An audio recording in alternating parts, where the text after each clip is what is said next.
وہ دوسروں کو تو بری لگتی ہے، پتہ نہیں وہ کس حالت میں ہوتے ہیں، نشے میں ہوتے ہیں وہ، جس کا انہوں نے انکار کیا ہے، لیکن انکار کرنا ہی اقرار کی ایک صورت ہے صحیح کہ وہ نشے میں ہوتے ہیں۔ ایک نشہ تو یہ ہے، دوسرا نشہ اس لیڈرشپ کی کامیابی کا نشہ ہے جو اتنی دور بیٹھ کر انہیں حاصل ہو رہی ہے۔ کروڑوں لوگ انہیں پیر سمجھتے ہیں، پتہ نہیں کیا سمجھتے ہیں۔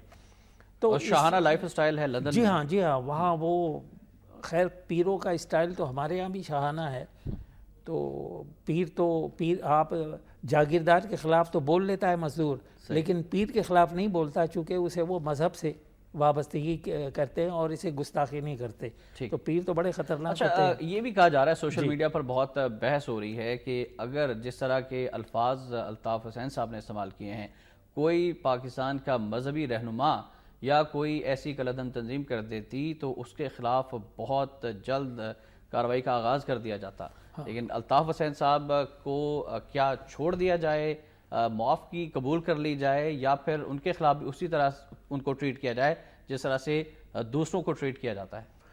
نہیں، معافی کو قطعاً قبول نہیں کرنا چاہیے۔ اس بار انہوں نے ایک وتیرہ اختیار کیا ہوا ہے، ایک رویہ انہوں نے بنا لیا اپنا کہ گالیاں دو، برا بھلا کہو اور ایسے بیانات دو جو واقعی غداری کے زمرے میں آتے ہیں، اور پھر معافی مانگ لو۔ تو میں نہیں سمجھتا اس بار ان کو معاف کرنا چاہیے، لیکن کیا ایکشن ہم لیں گے ان کے خلاف؟ وہ تو سٹیزن ہیں وہاں کے۔ صحیح۔ تو گورنمنٹ کو چاہیے کہ اسٹیٹ ٹو اسٹیٹ ان کے بارے میں بات کرے، اور یہاں جو ان کا آرگنائزڈ ایک وہ پارٹی ہے، ان کے لوگوں کو یہ سمجھائے کہ دیکھیے آپ اپنی پارٹی کو اگر ایک پولیٹیکل پارٹی کے طور پہ چلانا چاہتے ہیں تو اس قسم کے بیانات سے اس کو نقصان پہنچ رہا ہے۔ راون وار جیسے پولیس آفیسرز کے بارے میں کیا کہنا چاہیں گے؟ انہوں نے نہ صرف مجرم پکڑے بلکہ ان کو میڈیا کے سامنے پیش بھی کیا، اور ایک بہت بڑا جو پلان تھا ان کو بھی آشکار اس کو کیا، لیکن ہم نے یہ دیکھا کہ میڈیا کا ایک خاص سیگمنٹ تھا، ایک خاص لوگ تھے، خاص طبقہ تھا جنہوں نے کرٹیسائز کرنا شروع کر دیا، اور بحث اس بات پہ رہی کہ راون وار نے یہ 2 دہشت گرد اس تاریخ کو پکڑے، اتنے بجے پکڑے، کل پکڑے، پرسوں پکڑے، اور راون وار جو ہے اس نے بہت بڑا جرم کر لیا ہے کہ اس نے پاکستان کے غداروں کو پکڑ لیا ہے، اور یہ پاکستان کا سب سے بڑا دشمن ہے۔ نہیں احتشام صاحب، وہ ایک ضابطے کا مسئلہ تھا کہ جو انہوں نے بیانات دیے اس میں انہوں نے ایک کیٹیگوریکل ایک فیصلہ بھی دیا جو نہیں دینا چاہیے تھا کہ اسے بین کر دو۔ صحیح۔ اس پر کرٹیسائز کیا گیا ہے، اور اس کو کسی وہاں کی حکومت نے اون نہیں کیا، یہ وہاں کے وزیر داخلہ کو موجود ہونا چاہیے تھا اس وقت، وہ بیان دیتے صرف اس حد تک۔ لیکن اور یہ بات بھی درست ہے کہ اس میں سے ایک مجرم مارچ میں پکڑا گیا اور دوسرا اس میں، تو انہوں نے غلط اسٹیٹمنٹ کیوں دیا؟ اس سے ان کی کریڈیبلٹی ختم ہوئی ایس ایس پی صاحب کی۔ یہ 2 باتیں تو ہیں، ٹھیک ہے، لیکن سوال یہ پیدا ہوتا ہے کہ اس کو پکڑا گیا، یہ صحیح ہے، کورٹ میں اسے لے جائیں اور وہاں ثابت کریں اور اس کو سزا دیں۔ وہ تو کہہ رہے تھے کہ میرے چالان لے لیا ہے، ہاں پریس کانفرنس میں انہوں نے کہا کہ میں نے عدالت کے سامنے پیش کر کے اس کا چالان بھی حاصل کر لیا، اور وہ ریئل ہے، وہ اس کے اندر فیکٹس ہیں، جو کہا انہوں نے وہ صحیح کہا، کس طرح کہا، کن موقع، وہ ایک قانونی ضابطے کے تحت اس پر بات کرنا چاہیے۔ اور جب ہم اپنے کو ایک جمہوری ملک کہتے ہیں تو ان چیزوں کو اگنور نہیں کرنا چاہیے جذباتی ہو کر۔ ٹھیک ہے، تو پولیس کو جو ٹارگٹ کیا گیا ہے، کل ہم نے دیکھا کہ عبدالفتح صاحب کو جو کہ ایس ایس پی راون وار کے ساتھ اس میں موجود تھے، وہ ان کے ساتھ ڈرائیور سمیت ان کو قتل کر دیا گیا، شہید کر دیا گیا، اس پر آپ کیا کہتے ہیں؟ اور ایک تنظیم نے ذمہ داری بھی قبول کی ہے، طالبان نے بتایا گیا کہ اس کی ذمہ داری قبول کی گئی ہے، یہ بی بی سی نے اسٹیٹمنٹ دیا طالبان کے یہ طالبان کا مسئلہ تو تھا بھی نہیں، طالبان کیوں اس کو ماریں گے؟ وہ یہ تو کوئی بھی کہہ دے کہ بھائی طالبان نے مارا ہے اور پھر کیس ختم ہو جاتا ہے، چونکہ دشمن انویزیبل ہے۔ مسئلہ یہ ہے کہ خود جو ایس ایس پی صاحب تھے راو انور، ان کی جان کو بھی یقیناً خطرہ ہے۔ صحیح۔ وہ شخص جو بیٹھا ہوا تھا وہ اتنا مجرم نہیں ہے ان کے حساب سے، جو ان کے دشمن ہیں جو اسے مارنا چاہتے ہیں۔ یہ کام کہیں اور سے ہوا ہے، اور وہ لوگ جو اس جرم سے انکار کرتے ہیں، ایم کیو ایم نے کہا ہے کہ یہ دونوں آدمی ہمارے ہیں۔ صحیح۔ تو پھر اس کا جواب بھی دیں، اور اس کا جواب دینے کے لیے کورٹ بہت ہی اسپیڈی ٹرائل کرے اس کا، اور پریس کو چاہیے، میڈیا کو چاہیے کہ اسے فالو کرے